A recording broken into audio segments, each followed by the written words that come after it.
These are the countries represented in the final of the lightweight men's single sculls. The defending champion, Peter Hejning, in lane 3. On the far side for Denmark, Anders Brems, he takes over this year from Carsten Nielsen, who finished in the bronze medal position 12 months ago. Then for Italy, it's Marco Ardisio in lane number 2. And then just to his right, this is the man, the champion, today setting out to make it 3 in a row. Peter Hejning from Scotland, very much the master of this discipline. But here's one of his great rivals, Niall O'Toole for Ireland, the champion of this category in 1991. Tomasz Kakowski of the Czech Republic, he's in lane 5. And just to his right, James Martinez for the United States. He was 5th in last year's final. Martinez is coached by the great Al Rosenberg. No sculler has ever won 3 times in a row.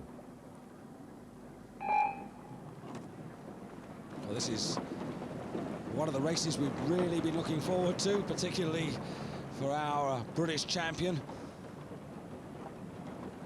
Make no mistake, this is no easy category.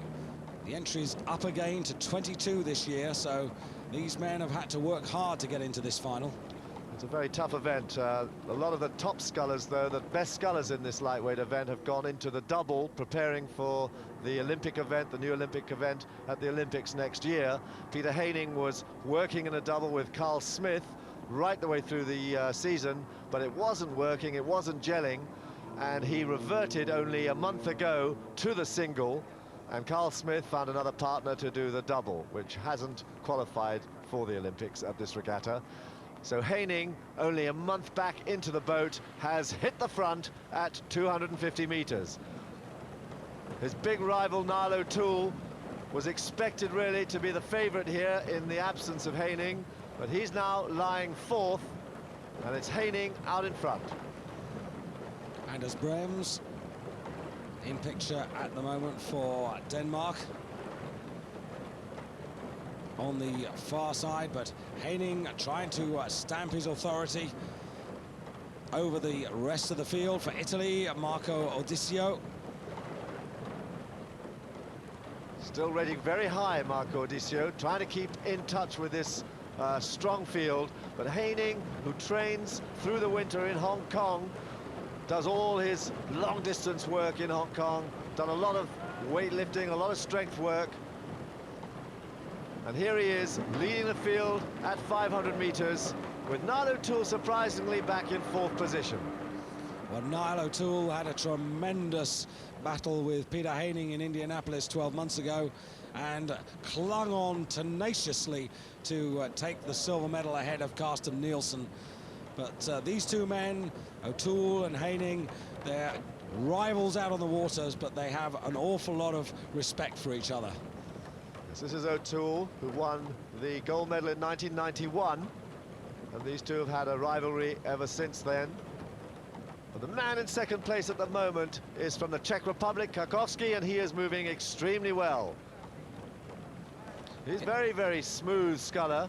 Very cool, a little bit of a dip there onto his right-hand side, but he's sculling very strongly, and he's sitting now overlapping Hejning just under a length down.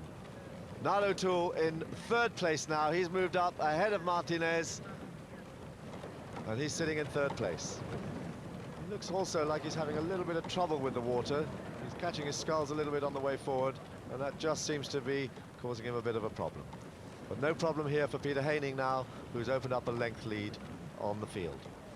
Yeah, Kakowski of the Czech Republic in 2nd place. Already a big improvement. He was 8th last year. But now into the main final and right in contention for a medal. May not be the gold medal, but Hejning, this is his office. He's in charge, and he's orchestrating this race from the front.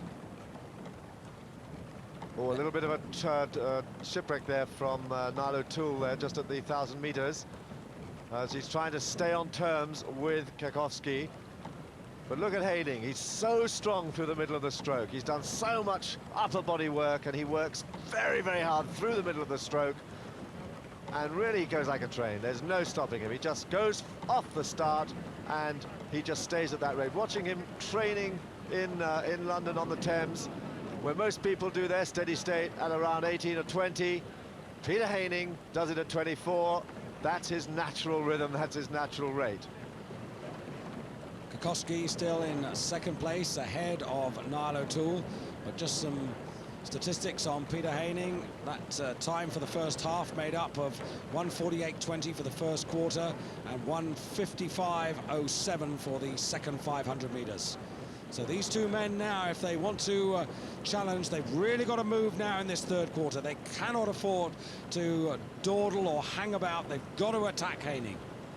Niall O'Toole sculling differently to the way he's sculled in the past. Usually we're used to that leg drive of his and the back opening up right at the end, but he's coordinated his back through the middle of the stroke, and he's become a very effective sculler. But it's Haining in these difficult conditions. He likes wind on his back. O'Toole doesn't really like too much wind on his back, and here's Haining really leaning into that wind, and he's got terrific leg drive and terrific body strength through the middle of the stroke, and he's opened up yet another few feet here on the chasing pack. Yes, again in this third quarter, it's Peter Haining who's moving quicker than anyone else, this 33-year-old Scot from Dumbarton, who, as you said, he rose in Hong Kong, he rose in London, and he also rose back home on Loch Lomond, and it can be rough up there. Well, 500 meters to go. Haining looks well clear of Kokoski, but it's tough into this headwind. Kokoski just over a length down, and Niall O'Toole in third position with Denmark. Anders on the far side there, trying to make an impression, trying to get back into the medal position here, but it's Haining well clear of the field with 400 meters to go. Indeed, Haining very impressive. He's really an original in every sense of the word. He really does it his way, and his victories, they've all been memorable for different reasons. 2 years ago in the Czech Republic, within sight of the finish line, he hit a buoy, came to a standstill, recovered, and then in an amazing piece of rowing, controlled anger, I think, came back to take the gold medal.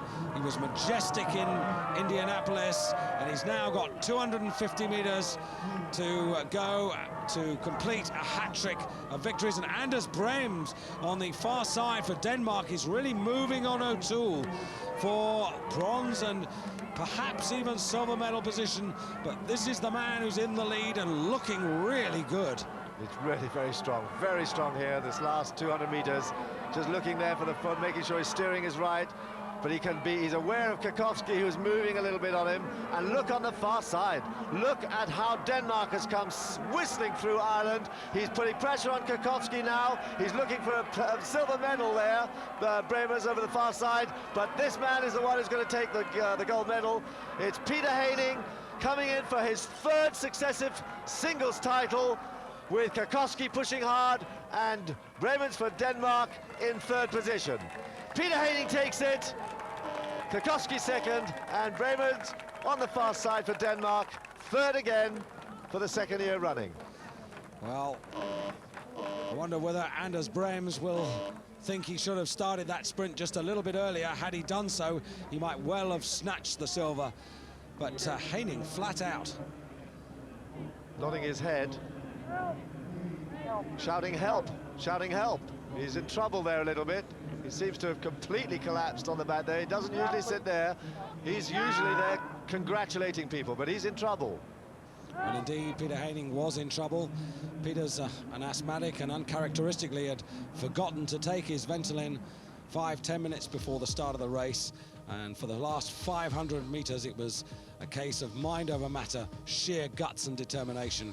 But he is the champion for the third consecutive year.